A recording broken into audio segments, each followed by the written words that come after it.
તમારા ગામમાં જે આપણે મીટિંગ કરી બરોબર, એની અંદર જે આપણે મેન વસ્તુ છે જીવામૃત.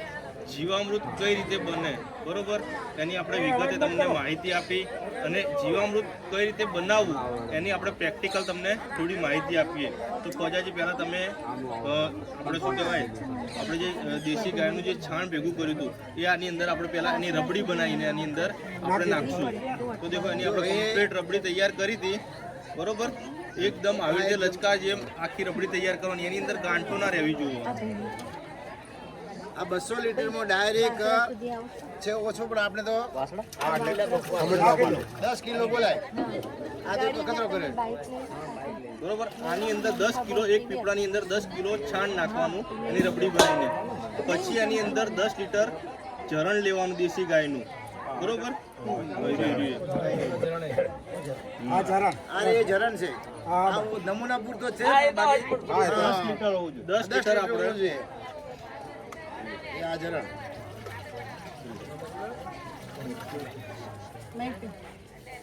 પછી એની અંદર 1 કિલો ગોળની, જે આપણે દેશી ગોળ આપણે જે કહીએ ને કાળો ગોળ, એની પેસ્ટ બનાવી રબડી બનાવી દેવાની. એની તો આખી મસ્ત આવી તૈયાર થઈ જશે. પૂરેપૂરો એની અંદર છે ને કોગડા ના રહેવા જો, બધું ભાગી જવું જુઓ.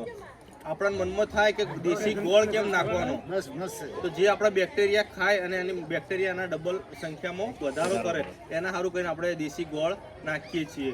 કોજાજી એનું પાણી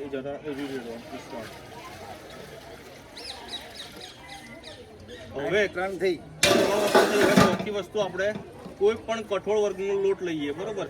કઠોળ વર્ગના લોટની અંદર આપણા ઘરમાં સૌથી સહેલાઈથી શું મળી રહે, ચણાનો લોટ બરોબર. ચણાનો લોટ બધાને ઘરે ભજીયા બનાવવા માટે હોય જ, તો એ આપણે ચણાનો લોટ 1 કિલોથી આજુબાજુ આપણે લઈ શકીએ. એની પણ પેસ્ટ બનાવી દેવાની. એની અંદર છે ને એ પેલું એ ના થવું જોઈએ, ભરપૂર ગાંઠો ના રહેવી જોઈએ.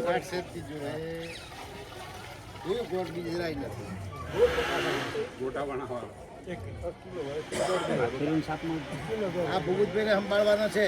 પછી એની અંદર મિત્રો, એની અંદર આપણે છેલ્લે વાત કરી કે સીધાપાળાની, કે જે જગ્યાએ ક્યારેય આપણે માટી બરોબર ક્યાંય પણ રાસાયણિક ખાતર આપણે છંટકાવ થયેલો ના હોય એ વસ્તુની આપણે માટી લઈ શકીએ. તો આપણે એની અંદર 500 ગ્રામથી મુઠ્ઠી ભરીથી 500 ગ્રામ સુધી આપણે માટી લઈને એની પણ આપણે બજાજીએ પેસ્ટ બનાવી દીધી છે.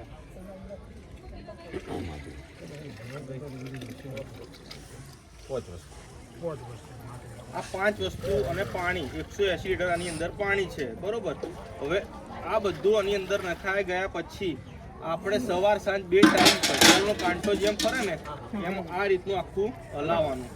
હવે તમારા મનમાં પ્રશ્ન થશે ઘડિયાળના કાંટાની દિશામાં જ કેમ, તો તમે જેમ ઘડિયાળનો કાંટો ફરે એમ હલાવશો ને તો ઉપરથી પાણી બધું ઉપર આવશે, એટલે આપણે જે બેક્ટેરિયાઓ હશે ને એમને ઓક્સિજન લેવો હશે કે એની અંદર સહેલાથી રહેશે બરોબર. અને પછી જો ઊંધી દિશામાં ફેરવીએ તો બધા બેક્ટેરિયા નીચે જાય, એટલે ઓક્સિજન લેવામાં તકલીફ પડે. આપણે જેમ પેલી ભમરડી થતી હોય પાણીની, એની અંદર કંઈક વસ્તુ નાખીએ તો બધું નીચે જતું રહે, એમ એ વસ્તુ થાય અને બેક્ટેરિયા આપણા ખતમ થઈ જાય. હવે દેખો આ શિયાળાની અંદર આ દ્રાવણ 6 થી 7 અને વધારે 8 દિવસ સુધીમાં વસ્તુ તૈયાર થઈ જાય બરોબર.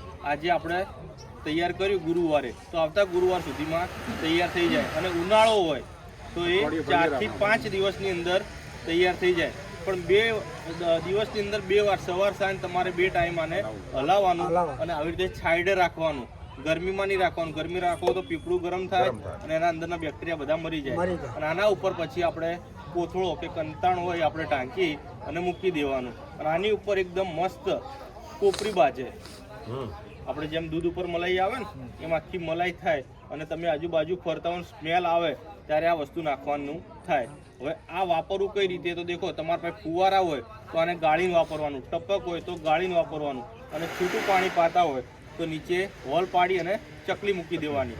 આ વસ્તુ કરીએ તો આપણે ડાયરેક્ટ આપણે પાણીમાં આપી શકીએ. ને વેન્ચુરી હોય તો તમે ગાળી અને 5 લીટર 10 લીટર મૂકી અને વેન્ચુરીમાં તમે આ વસ્તુ ઉડાડી શકો. તો એ વસ્તુ આપણે કરી શકાય. આ બનાવતા કેટલી વાર થઈ? 10 મિનિટ જ ના થઈ બરોબર. દેખો સવારમાં તમે અંદર ફરતા હોય તો દેશી ગાય હોય એનું છાણ લઈ શકો. ચરણ તમે જ્યારે પણ દેશી ગાય દોવો ને, દોઈ અને તરત જ તમે જેવા બહાર નીકળો એટલે તરત જ ચરણ કરે. બીજી ગાયો કે ભેંસો ના કરે, બરોબર, દેશી ગાય તરત જ કરે. એ વખતે તમે ડોલ કે એનાથી તમે લઈ શકો તો એ આપણે કરી શકીએ. અથવા તમારે એની કુંડી અલગ કરી નાખવાની એટલે આખો દિવસ એની અંદર ભરાઈ જાય. તો આ વસ્તુ તો આપણે સિમ્પલ મળી રહે. ગોળ અને બે આપણે ઘરમાં હોય જ ગોળ અને ચણાનો લોટ અને માટી આપણે ગમે ત્યાંથી સહેલાઈથી મળી શકે. તો આ વસ્તુ કરતાં તમને 150 રૂપિયાનો ખર્ચો થાય. મેં પહેલાં વાત કરી એ પ્રમાણે. તો આ 150 રૂપિયામાં તમારે 200 લીટર વસ્તુ તૈયાર થઈ. કેટલી? 200 લીટર. તો આ વસ્તુ કરાય કે ના કરાય? આ વસ્તુ તમારા 1 એકર 40 ગુંઠાની અંદર પોણા 2 વીઘાની અંદર આ તમે ઉપયોગ કરી શકો. આ કરવાથી તમને ફાયદો શું થાય તમને કહું. આ વાપરવાથી તમને ફાયદો એક જ વસ્તુ થાય કે તમે જેવું આ વાપરવાનું ચાલુ કરશો ને એટલે અળસિયા પહેલાં તો ઉપર આવવાનું ચાલુ થશે. અળસિયા આવશે, એની સાથે સાથે બેક્ટેરિયાઓ આવશે અને જે વસ્તુ આપણને આપણા જમીન માટે જરૂરી છે બધા તત્વો એને પ્રોવાઈડ પૂરા પડી શકે એ રીતનું આખું તૈયાર થશે. તો આ વસ્તુ હવે આપણે કેટલા લોકો કરશે? આગળ ઊંચી કરો. બધા કરશો ને? હું બધાના ખેતરમાં જોવા આવીશ પછી. અને દેખો કદાચ 10 દિવસ 12 દિવસ થઈ ગયા તમે ખેતરમાં ના નાખો તો તમે ઉકરડા ઉપર આ વસ્તુ તમે નાખી શકો, બરોબર. અને આના નીચે સ્લરી તૈયાર થાય એ પણ તમે ઉકરડા ઉપર કે શેઢાપાળા ઉપર નાખો ને તો તમારા રોગ જીવાત અને ભૂંડરા કે એ નહીં આવે, તમારા જે નીલગાય કે તમારા ખેતરમાં નહીં આવે. અને જે જગ્યાએ તમે નાખશો શેઢાપાળા ઉપર ત્યાં તમારે શેઢો ગમે એટલો મજબૂત હશે ને તો એક ખોદીને અળસિયા આવશે ઉપર એને ખાવા. અળસિયાનો મેન ખોરાક શું છે? છાણ. તમે ગમે એવી કઠણ જગ્યા ઉપર જો પોલો મૂકી રાખશો ને તો એ અળસિયા ખાવા આવશે ને આવશે. તો આપણા જમીનમાં અળસિયા આવવાનું ચાલુ થશે એટલે આપણી જમીન પોચી થવા માંડશે અને જે પાણીના પ્રશ્નો ભરાઈ રહેવાના પ્રશ્નો છે એ બધા ઓટોમેટિક સોલ્વ થવાનું ચાલુ થઈ જશે. તો દેખો મિત્રો, આમાં મજા આવી કે ના આવી? તમને મજા આવી ગઈ? આ 10 મિનિટ એને